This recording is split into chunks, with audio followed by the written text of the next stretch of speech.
Good evening, and we're live on the Haunted Antiques Paranormal Research Centre page. And tonight I have MacKenzie from the Shadows of York. And how are you, MacKenzie? I'm all right, thank you.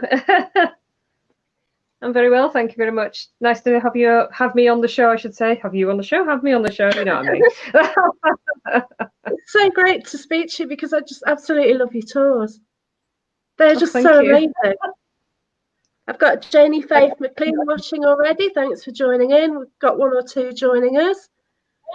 Excellent. So, can you tell me about yourself then? The show's called Paranormal Peeps. So, do you believe in ghosts? Oh yes, absolutely. I think it'd be a bit daft to be a ghost walk guide and not actually believe in them. Although I do know some out there who don't believe and they're literally just in it because it's a job, which is a shame, really. But yes, I believe in ghosts. Yeah, I've met somebody I think like that who just goes through the stories. Hi Nick Millay, thanks for watching. So yeah, it's handy. When was your first paranormal experience then? I think I would have been about 6 or 7, and I lived in an old pub in Rickle, a little village near to York. And I was just watching the telly. Nothing scary, wasn't thinking anything scary. And then quite suddenly, like a white mist floated. It was almost like a figure. And it very, very quickly came from the side of me and floated through the telly and out the window. And I just remember freezing to the spot. Wow. Didn't really know what to think of it. And I waited until Mum or Dad came up the stairs from working downstairs in the pub because I wouldn't move. That's my first ever experience. And did you ever encounter that one again, or? No, and I often used to think of it all the way throughout my time being there, but on the other side of the coin, I was like, I won't think about it too often because it started to fade. You know, it was like not the memory of it, but if I've not seen it again since, it probably isn't going to show itself again, kind of thing. Oh wow, that's amazing though, but very scary at that age. Did you tell your parents? Did you tell your parents? Did you tell your parents? Yeah, but I don't really remember what this said. No. If anything, I just remember being very frightened. I'm not surprised, yeah, because it's scary, and then you wouldn't really want to be around on your own for a bit, would you? No, but I always was. I was on my own quite a lot. So, yeah. Oh wow! So you do ghost walks of York. So you're fantastic at telling stories. I do tend to tune in on that. So how long have you been doing the tours of York? 5.5 years now. I started in 2015, about May time, and it's still going strong. But it's only in the last year and a bit that it's really started to become known. When I very first started, I used to just do private tours only, and I wasn't known at all. And I did try advertising and things, but basically, as a small business, if you don't have the money to throw at advertising, which I didn't, then nobody's really interested in you. So I had to literally build it from scratch and claw my way up. And then eventually, by the time I'd gotten a load of good reviews on TripAdvisor, which was the big selling point, is TripAdvisor really, for the general public. And then it took off. And then this year, as well as TripAdvisor, because obviously we all went into lockdown, everybody started using the internet for their entertainment. And I thought, well, we're allowed out for our one walk a day. Might as well do some lives. And it suddenly just went from, well, just nobody to celebrity almost. I'm not a celebrity, of course, but that's what it felt like, you know. And I was like, oh, this is good. And it turned out that lots of people. I'm sure you'll have loads booking next year because I definitely want to go to York and do one of your tours because they are amazing. Yeah, I've had quite a few come already. They'll come on the tour and they obviously know who I am, but I don't know who they are. And they'll say, oh, we watched your videos. And I'm like, oh, did you? And yeah, so I never really know what to say. And I think, oh, well, I hope they enjoy the actual tour as much as they do the video tour. And I suddenly developed it. I'm not a nervous person when I perform, but I've suddenly discovered that every time I do a live now, there seems to be this bar, and I have to keep it up there. Otherwise, it's going to go crashing down. And I think to myself, oh no, I'm putting pressure on myself to be excellent here because everybody thinks that I'm wonderful. Wow.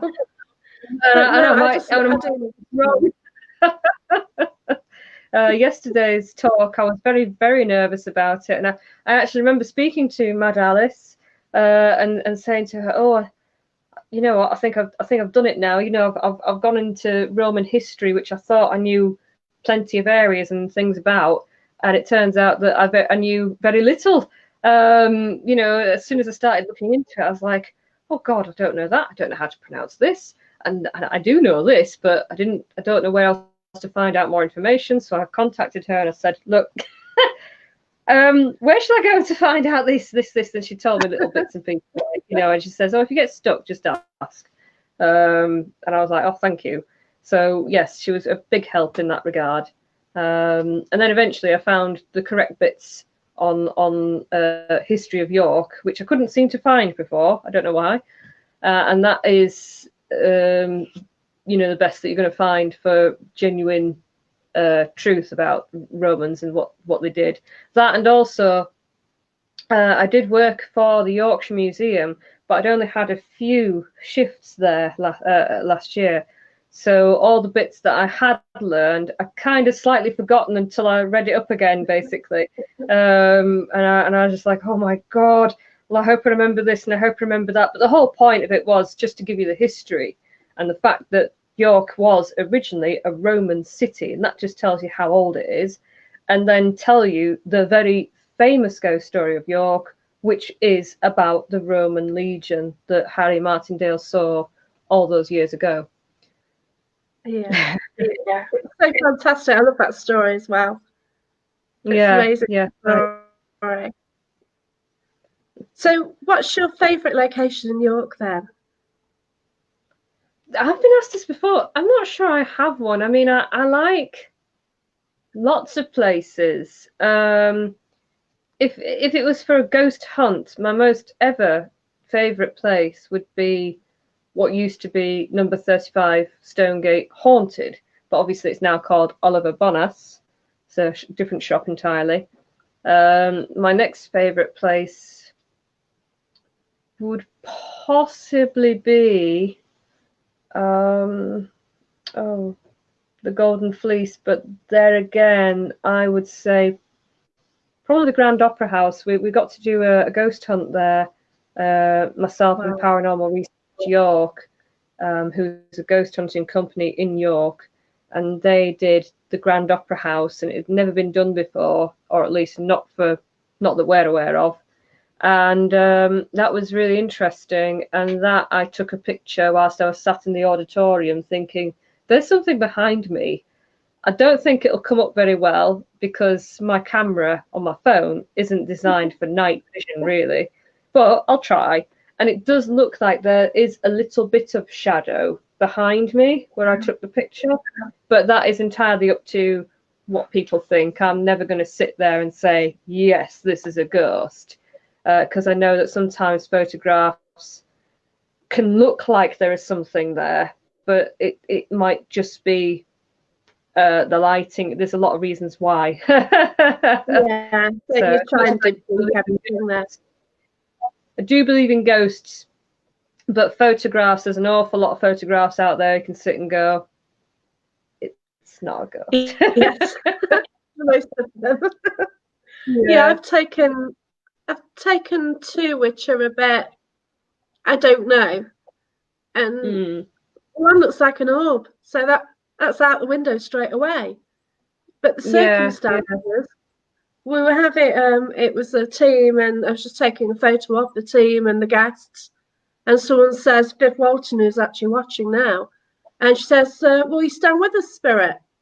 Well, there's a great big white orb in the picture, but orb is dust, so you can't include it. And yet the timing was spot on, and you'll never actually know the answer.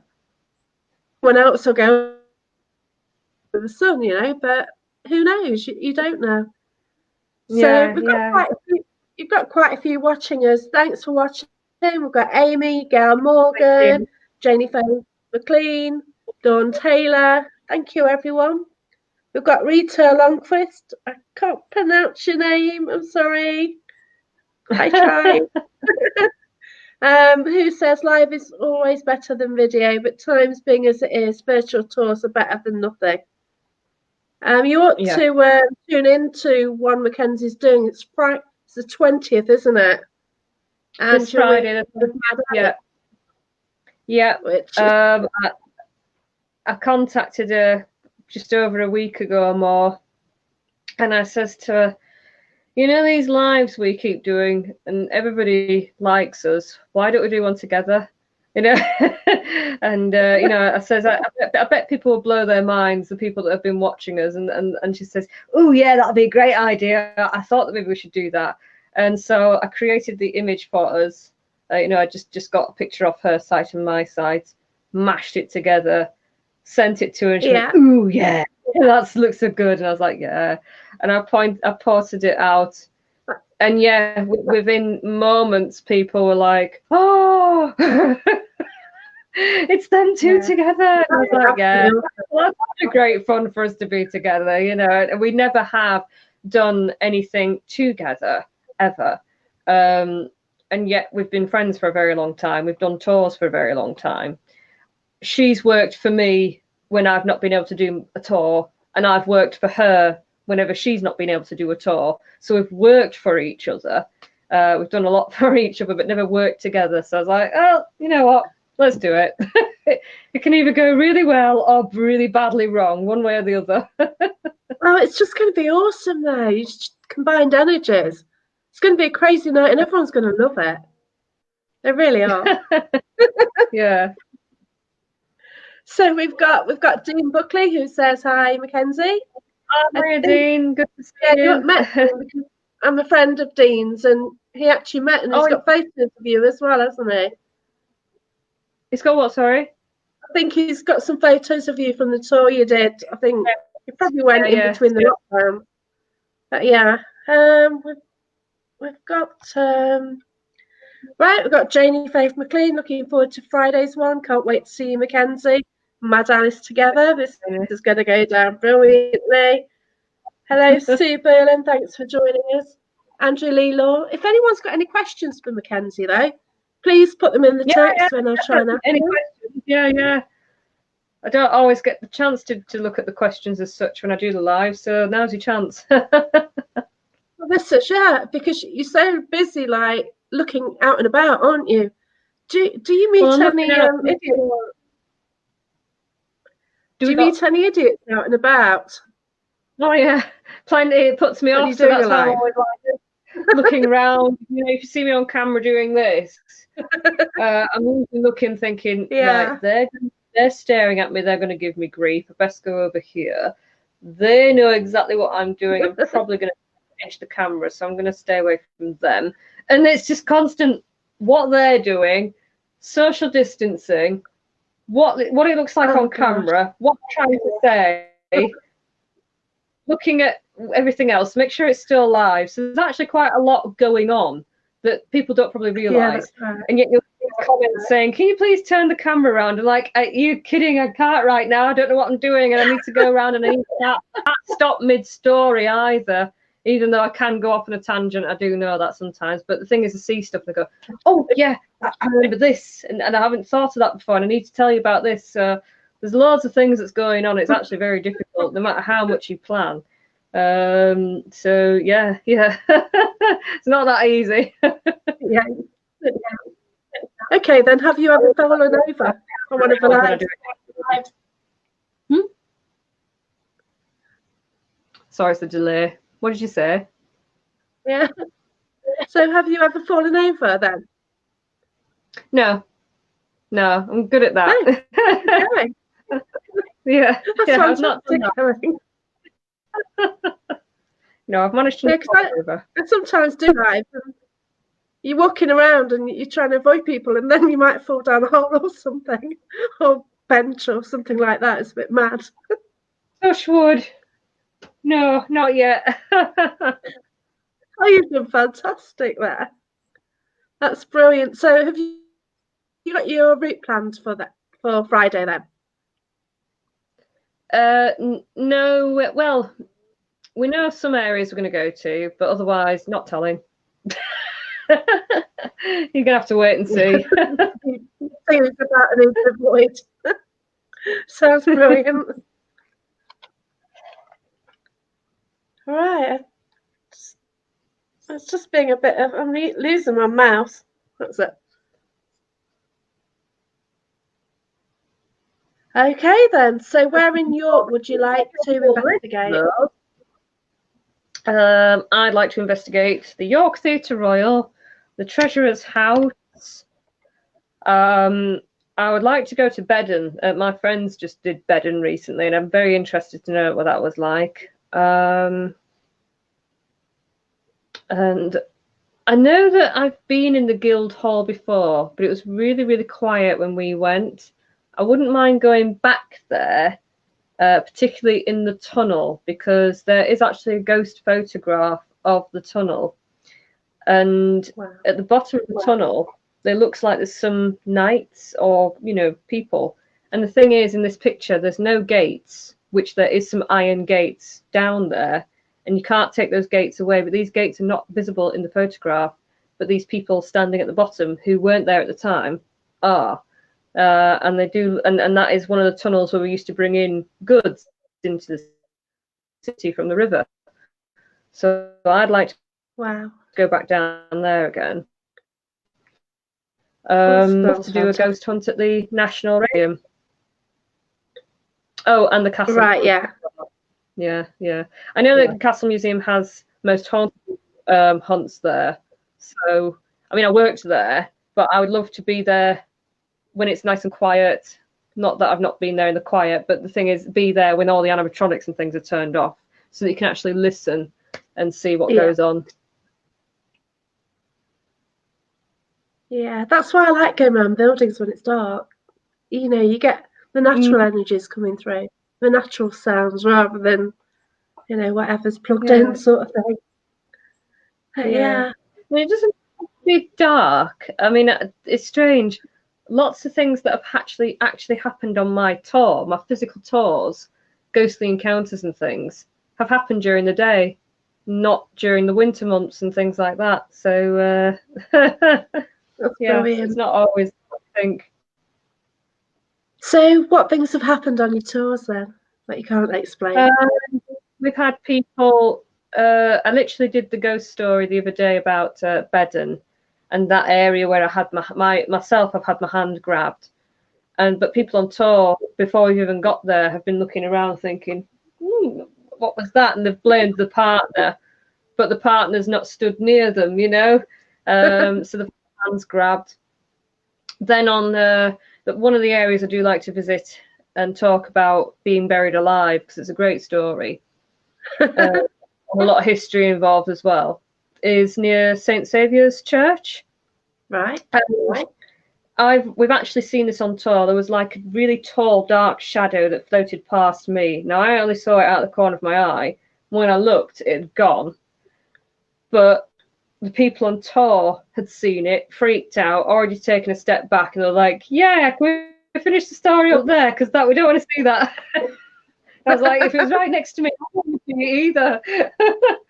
So that was what happened literally when I first started doing these tours. And then, what else? Same area. One of my friends, I don't know if they're watching tonight, Joanna and Neil, I did a private tour for them a few years ago, and they actually left a review on the TripAdvisor because I was talking about dead ringers. And there was nobody there, there was no listening. We didn't have a housing estate on top of the concrete building, which is stone bar building. And there was loads of building work around there. So all the builders have gone home, everything's locked up tight. and yet we suddenly heard a bell ringing as soon as I said dead ringer, and that was quite freaky. So yes, those things have happened before. Yeah, and same again. I was walking round there, and there was a group with a little girl on the tour. None of us could hear anything, but she was walking along going, "Can you hear a bell? There's a bell and it won't stop ringing. It's like a little tinkling sound." And I was like, "Yeah, well, it's funny you should say that. We're going to go around this corner now and there's a story about it." Oh, wow. So, yeah. That's amazing. Oh, it's not every time. I want to say hello to Jane Rayleigh, to Amanda Jane Sheard. If you've got any questions, here is your opportunity to ask any questions about York or the tour that MacKenzie does. So just add them to the chat, that'd be great. So what are your plans going to be then? Are you going to try and do more tours when we get back to normal? I think you'll have a lot of booking on them. Well, it'll be the same as it was just before this lockdown. I'll do them on the weekend and maybe do some during the week. But come Christmas, because it's winter and it gets really cold, and because this is going to be a very strange Christmas for me this time round, for everybody obviously, but I've lost some people this year, so this Christmas is going to be emotionally challenging. So this year I will be doing them on one or two extra ones leading up to Christmas, but otherwise I'm going to have a bit of a break, maybe do a couple of online bits and pieces. Then come January, that's when I'll sit down and decide how many tours I'm going to do, what lives I'm going to do, and if I want to travel, I'd like to try and get out to other areas other than just York, because I think York's pretty much been done now. There's me, there's other people doing lives and things, so there's only so much of the same ground you can cover. And I do want to go out and go to other locations and talk about them, but that will require time, and it'll be more expensive on my part, so I need to plan really, see if I can plan a holiday around it, and that way it's not just a journey, just purely to do an online tour. Yeah. Is there any city that you fancy going to?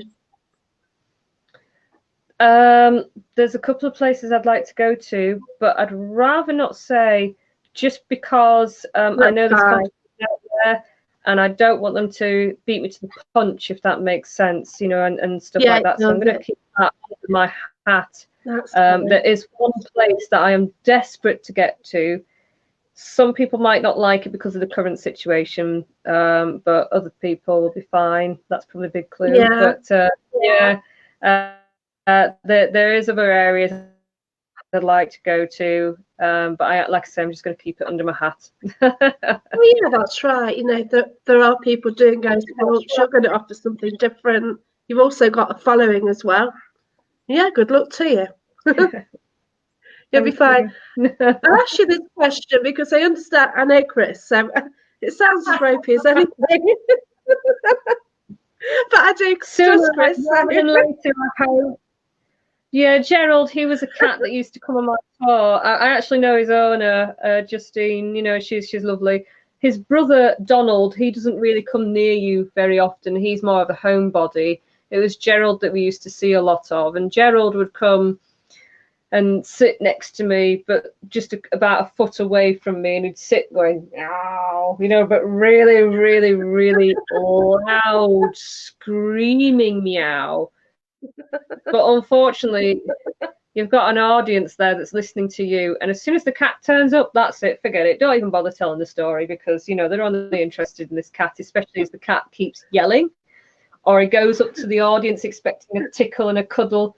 And it's even worse if you get an audience member that doesn't like cats, and they're just like, "Oh, send it away." Yeah. But then I'm just like, "No, he's all right, he's fine." And I was like, "Come on, Gerald, go home."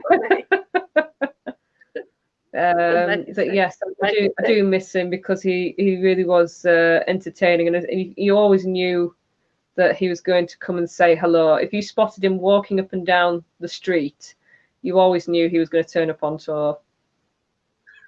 and it's not for me, but a lot of the tour guides miss him. You know, when we learned he died, we were all going out that night to do our talks.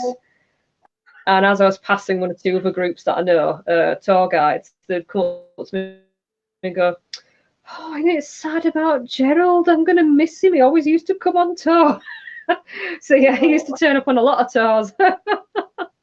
Oh, bless him. So we're hoping his ghost might turn up. We've got a question from Jane. So for people who want to start doing ghost walks, tours, etc., how would they start? What would you advise?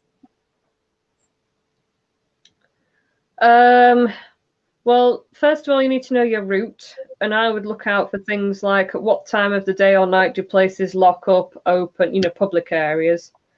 Are they residential? Do they mind you being there?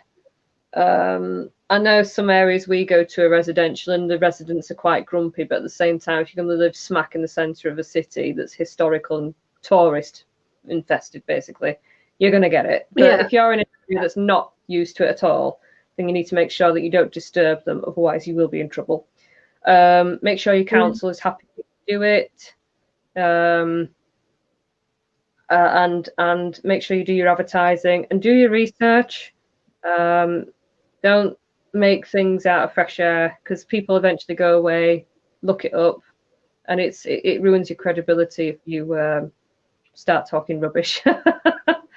And that's it. You need a decent website. Doesn't need to be, you know, outstanding or over expensive. Just get a decent website that is usable, and definitely have a TripAdvisor, so that, because a lot of people go to TripAdvisor for reviews and things like that. No, that's great advice. That's fantastic. Most of all, you've got to run it as a business, haven't you, as well? Yeah. Got to be professional and make sure you do everything right.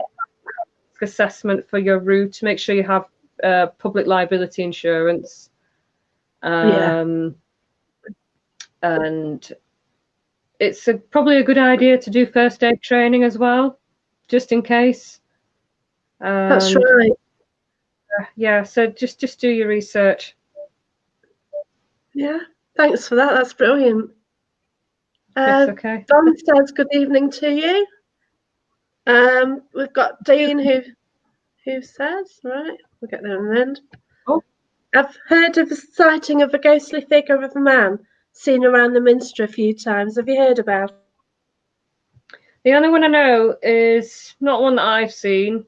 I've heard about it in a book, but also one of my friends who used to work for the Minster Police, she hadn't told one or two people about it, and that was it. Otherwise, she'd forgotten about it until we met, and she said, "Well, I've got a story, but I don't know if it was a ghost or not." Anyway, she told me what happened. She said she'd seen this man who looked like a baker, but he wasn't a baker. It was just the way that she described him. And he'd made his way into where it's basically all locked up. You don't have public access. So, and you could see her on the camera going like that, you know, and then she walks off, comes back looking a bit bewildered, then goes into the Minster, and I say to her, what were you looking at? She says, "Well, I saw a man, and he was dressed like this, and I thought I'd best go and tell him to leave, you know, I'll find out if he's lost or what have you." And he wasn't there. So when she told me, I said, "Well, did he look like, you know, he could have been a stonemason?" So we looked at the description. A stonemason from way back then, not like today. And I said, "Well, there you go, story I saw in a book about a guy that's meant to turn up every now and then, and he'll look at the Minster, and then he'll talk to people at random and say things like, 'I built that,' or I like to come and see my work," you know, and all this sort of thing. So it's like he's come back to have a look at his masterpiece. Wow. That's the only thing about a ghost on the Minster. That's brilliant. So, okay, you've got, what is your favourite story then? Apart from the... Hey? Everybody asks me that question. I really do struggle to answer. I'd say my favourite stories, rather than a particular story, would be, I do really like the Bedden workhouse story, but I don't tell it too often because that is one of the few stories that isn't true. It's a fantastic story, but so far we've not found any evidence of a workhouse being there. You know, the workhouses were in different areas. And also, you would definitely have some form of news report in an archive somewhere saying this massacre took place. And there is nothing, absolutely nothing. So it's a great story, but it's not true. The Plague House story is a good one. The Treasurer's House is a good one, but one of my favourites, I think it's the one that I like to tell about the haunted house on number 35 Stonegate, about people being pushed and shoved and falling down the stairs and things like that, because I relate to it just because I was there, and I think that's possibly why I like it so much. But otherwise, I have so many. So what actually happened there? Just that there's a lot of things that have happened all in one night, if that makes sense. Okay. You know, I physically saw like a white mist walk through a group of people. They all screamed, and because I was so engrossed in my character, I just kind of went, "Yep, right," and walked off. That was it. I left them with it. I'm not dealing with that. You deal with it. You paid your money. You want to get scared? Now you have. that was that one, and then somebody else actually got. He felt like he was being choked, and then he basically felt like he was being strangled.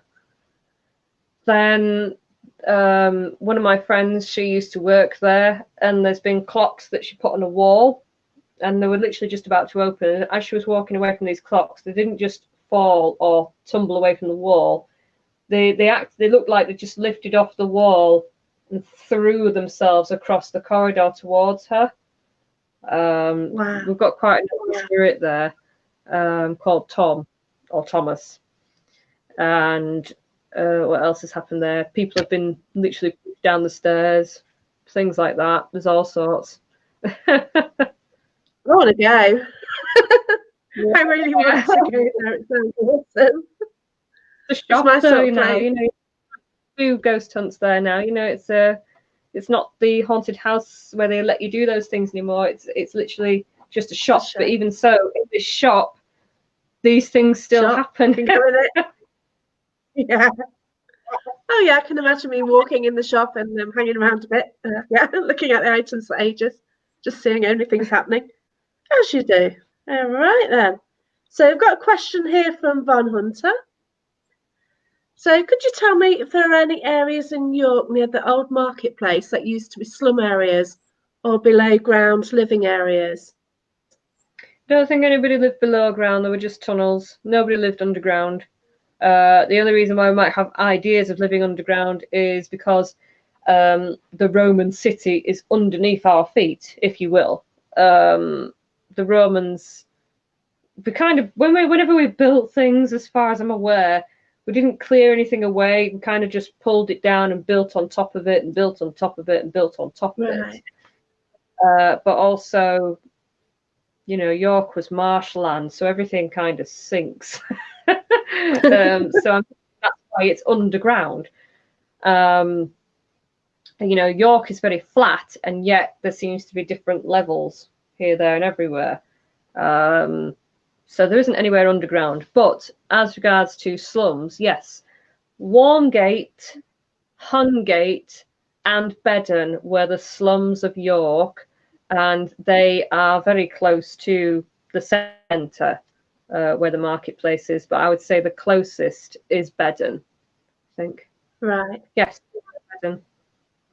Is that the spookiest? It's very quiet, eerily so. But to look at, it's like a modern housing estate, and one that you have to be very wealthy to live down. But it's tucked away, it's hidden. Even though the city might be really, really noisy with people, you know, crowding around at the pubs or race days or whatever, as soon as you go down the street, it's just quiet. Wow. Amazing. Yeah. Just away from those simple stuff. Oh, fantastic. Dean Buckley said he went to 35 Stonegate about 9 years ago and he saw a pair of legs walk by him on the live feed. Oh, right. Okay. So that sounds really good. Yeah, that sounds interesting. So then, yeah, that's cool. Van says thank you very much. Nick Millay says it's a very interesting show. Nick's actually from the US, so thanks for watching. He was a guest on one of the shows. So if you have any questions, any more questions, just add them to the chat. That's amazing. Have you got any questions, Nick, about the UK? Like, York is just a fascinating place, isn't it? With the Shambles area, that in itself, it's so atmospheric, isn't it? Any time of the day or night. Yeah. It's in 2021, the city will be 1,950 years old. Nearly 2,000 years old. Yeah. That's brilliant. But everyone sort of knows Shambles and goes to Shambles area, don't they?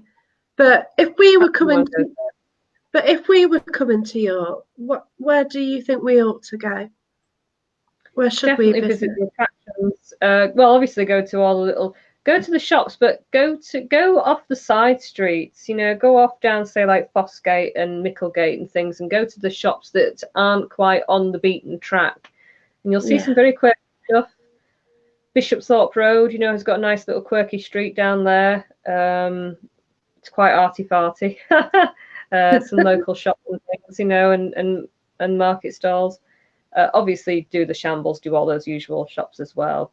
But then go to the museums and go to the ones that you don't normally see, like the Bar Convent. It's a lovely museum, but it doesn't have very many people visit.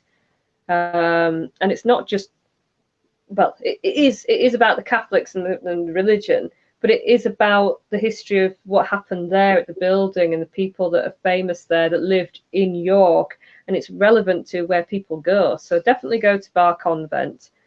Obviously go to your usuals like, the Railway Museum, the Castle Museum, all the museums, the dungeons. But do go to other little museums and houses that are in the surrounding areas as well. Yeah, it's just an amazing place. There are so many places to go, aren't there? And a few days really aren't enough, are they? You just have to go back because you just try and get everything done, but then you want to see it again really to catch everything that you've missed. Yeah. And I know Chris does a lot of walking about. So Chris says when he's walking around the walls a couple of years ago, he felt someone trying to wrestle me off the parapet in one stretch. He was alone. Right. So have you heard similar stories to that? No, I haven't heard anything like that before, but I went for a walk around the walls myself about 4 weeks ago. Yeah. I went with a friend, and that was, I hadn't really done the whole of the walls before. I've done a lot of them, but not the whole of the walls. And there is a sheer drop on some of those without a barrier. So I was a bit like, oh my God, I don't like this at all. But I could imagine that you might pick up on things like that. There were barriers where troops would have been walking up and down to make sure that nobody's invading and things like that. So yeah. But it has been how it probably looked back then. That a lot of the work was done by the Victorians, All right, I've got a question here from Vaughn. Thanks for asking the questions, everybody. Could you advise the best places to get church records museum? The best places to get church records museum to go back to the 1800s? Church records. Okay. Can you elaborate about the museums? Yeah, could you just add to that question, please? Yeah, I do find sometimes online that there's like church records for certain churches. It's just a case of doing a search on Google and it eventually bring it up. The one that I discovered very recently about the Castle Cemetery Museum that I talked about very briefly on yesterday's talk, there's only about 25 listed, where there was actually dozens of people that were buried at random in the Castle Museum. So I think that one is probably one that's written up by somebody and just adds to it. So it's not actually got a full list of people. But if you want a list, buy the book Tyburn Tales, and that will tell you about all the executions that took place in the 1800s particularly. But also, if you go onto the Castle Museum website, somewhere on there, you do have to really search, but there is a section where you can type in your name, your surname, and see if you have any, if your name comes up in the search at all, and who it was that committed a crime and what happened to them. Wow. I love that. That's so cool. So one of your family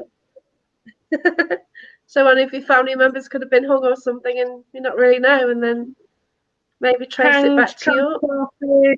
Yeah. Hey Andrew, how are you doing? Thanks for joining us. So he says, it's a rich, haunted history. What's the favourite period in history? And is this where most instances of paranormal activity occur?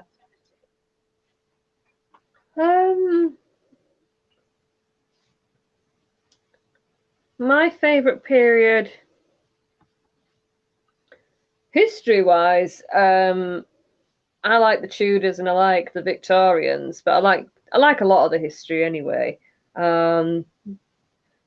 Ghostly history always seems to be circulated around Victorians, but my theory is that in the Victorian times we suddenly had a massive interest in the paranormal. We started dabbling in things like Ouija boards and table tipping and crystal balls and readings and things like that. And I think that because we started messing with the energies more, that's probably why, and also our beliefs, our superstitions about, closing the curtains when somebody's died and covering the mirrors and the stuff so that the spirits can't get out and all this sort of stuff. The energies might have been different in our belief system back then, but also a lot of stories were written by the Victorians, which is why there is so many Victorian ghost stories, more than any other part in any other time in history, if that makes sense. Yeah. But for me, I think that ghosts appearing from the last, say, 500 or 600 years is because when we obviously we're Christian now, but in those days we were very, very devoted to our religion, and we were very much followers of the Ten Commandments. We went to church every single Sunday, and wanted to cleanse ourselves of our sins, and we wanted to go to heaven.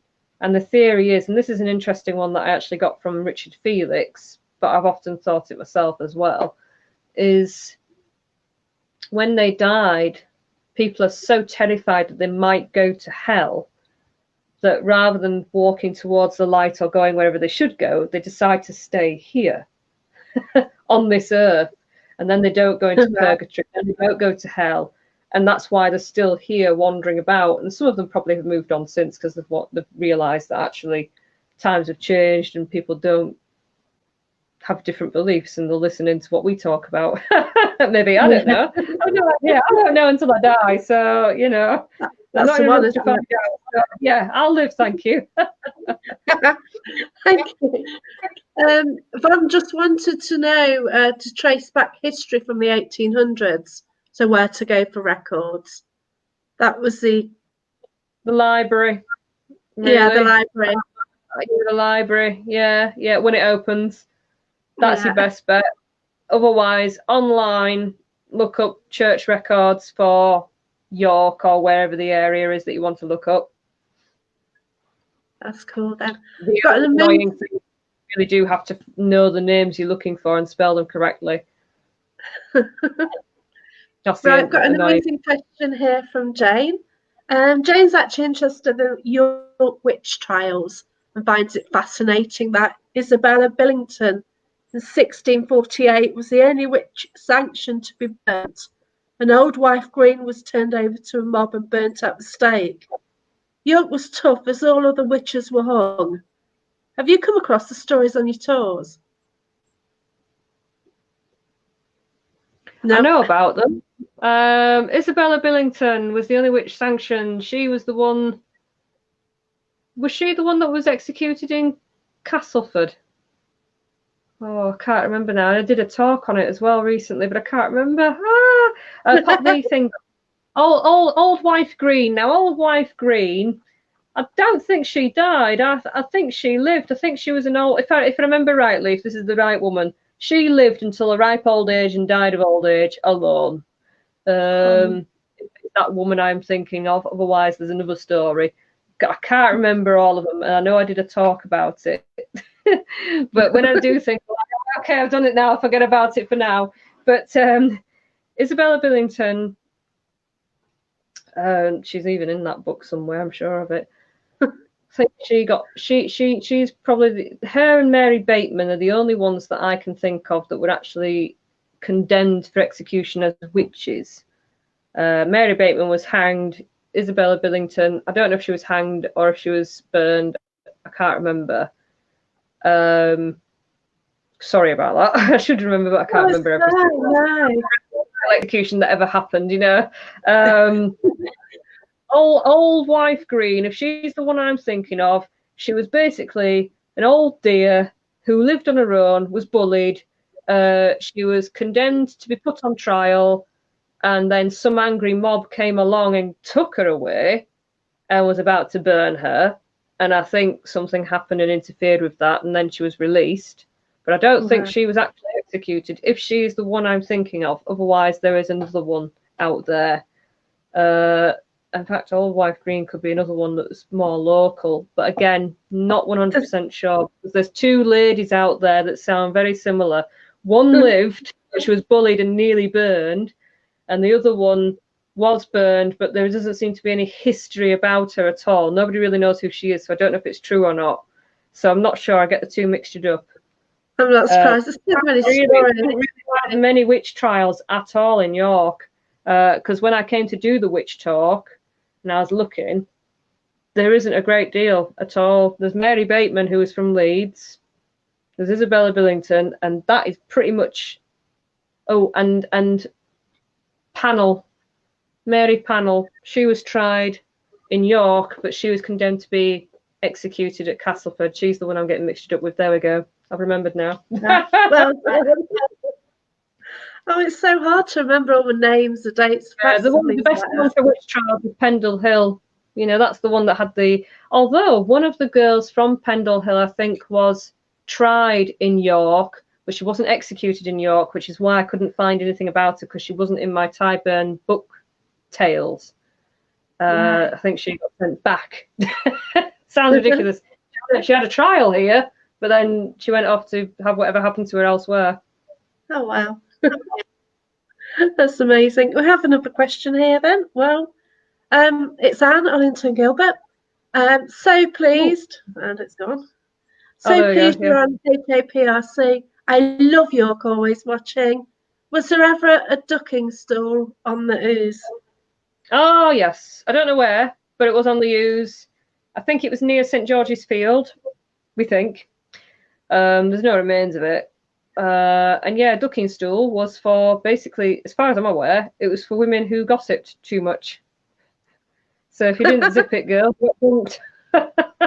Which, well, on a really hot summer day like earlier this year, get on with it. Dunk me in. Yes, I'm we sure did. Anne Yeah, we did. Andrew says, thanks, both. Good to see you again, MacKenzie. It was nice to bump into you that one time. I love listening to the history of York. It's definitely on my list of places to visit in 2021. And you've got another customer on your tour.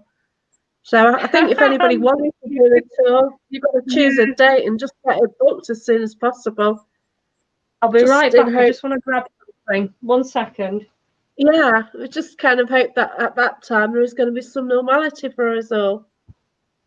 Yeah, well, we will eventually. I'm really baffled with Bella Billington now. It's going to bother me, so I'm going to look this up now. Is that Bella? I want to jog my memory because I know the name and I know all about her, and yet I don't. It's just totally gone. Condemned at York, gruesome crime, blah, blah, blah, treason, arson, etc. I think this was the one where I said a date and it turned out the date was wrong. Because the internet isn't always the best place for some stuff. And I read one thing in a book, and I think Yorkshire women, and then I read something else, and it turned out as cobblers. 1 second. Oh, come on, where is she? Yeah, yes. Oh, yes, they did a thing about it at the York Dungeons. I remember now. Yeah.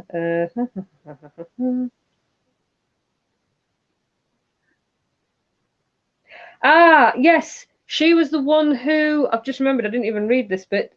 She was the one who I think, I'll find it. She had crucified her mother, I think. Does it say it on here? Oh, it doesn't say it on here. I think she was the one that murdered her mother. Oh gosh! In the most fashion. I do remember. That's why she's really famous, and I just couldn't remember it.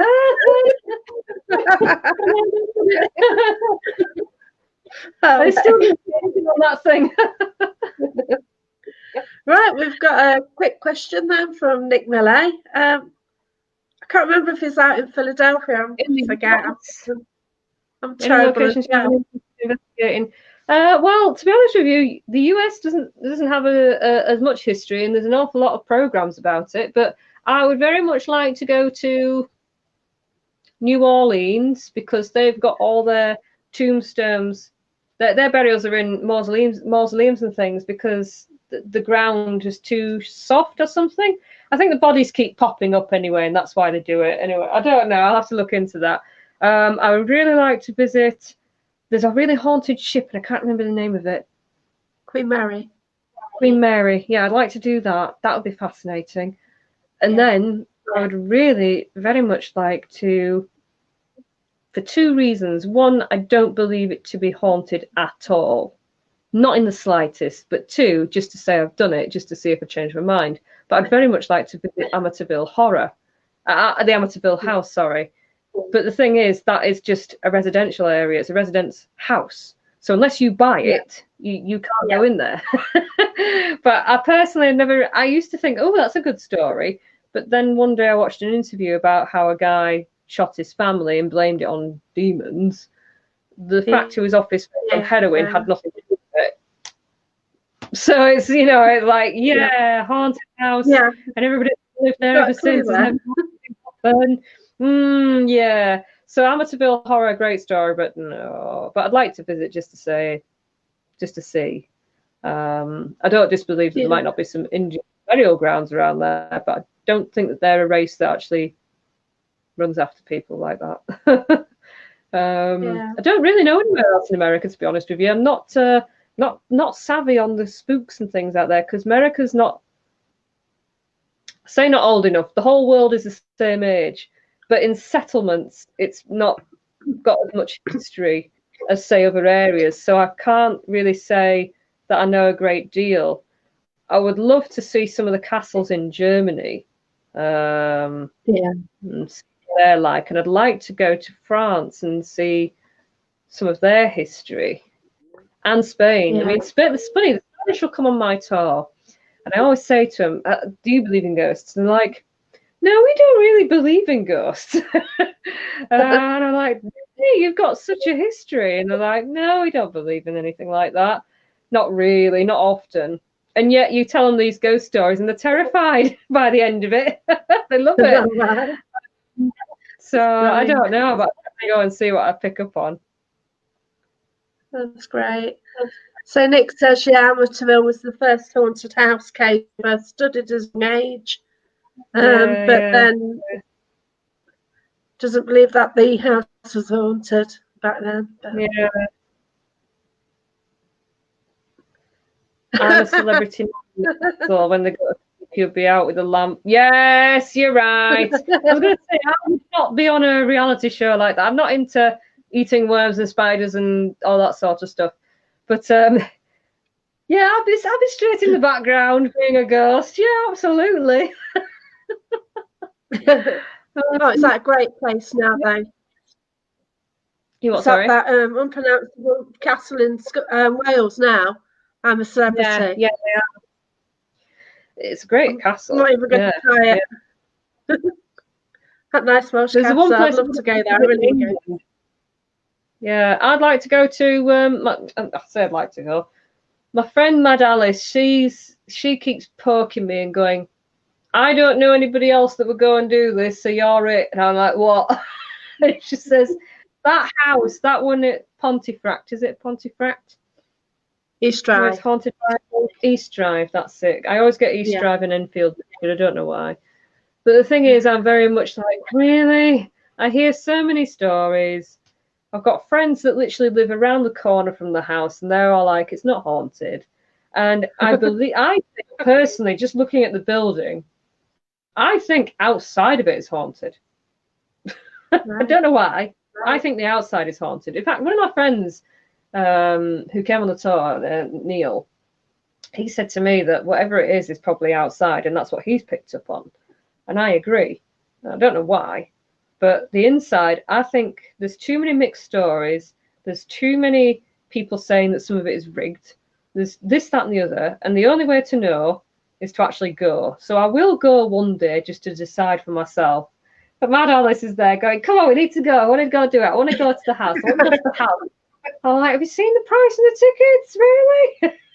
Yeah, that's the one, isn't it? We need to go. And she's like a little, bouncy dog. And it boing, boing, boing. We need to go. And I'm like, yeah, okay, we'll go.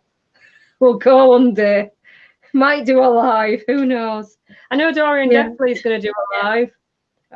He's announced for January. So we'll see what he picks up on. That's cool. Yeah, I would like to go. It's on my list, but yeah. I think there's far more haunted places to go to rather than cheaper for the price as well. Because even in the midweek it's expensive, and then you may as well get your own room. Sometimes you might get as much in there, to be honest. Yeah, get your relatives coming in or something like that. But I want to thank you very much. The hour's nearly over. Okay. So, is there any questions at all? I don't know if we've got any quick last question, but I want to thank you for all this anyway. It's been amazing talk. Thank you. Love your stories. And thank you. You're next on social media on Friday? This Friday, the 20th, 7:30, and it's going to be a mixture of ghost stories, like our own personal experiences, mine and Mad Alice's, because that's different. We're going to do probably a little bit of history about little places that we're walking along, and we are going to do ghost hunts at various. We're not going inside any buildings because we can't, but on the outside of certain areas that we know to be, or I know to be hotspots. We're going to do a little hunt, see if anything happens, and have a giggle along the way, because I'm sure there'll be some funny stuff that'll happen somewhere in between. If not, we'll just have some gin. I'll definitely watch it. It's just going to be insane, you two together. I hope you have fun with it anyway.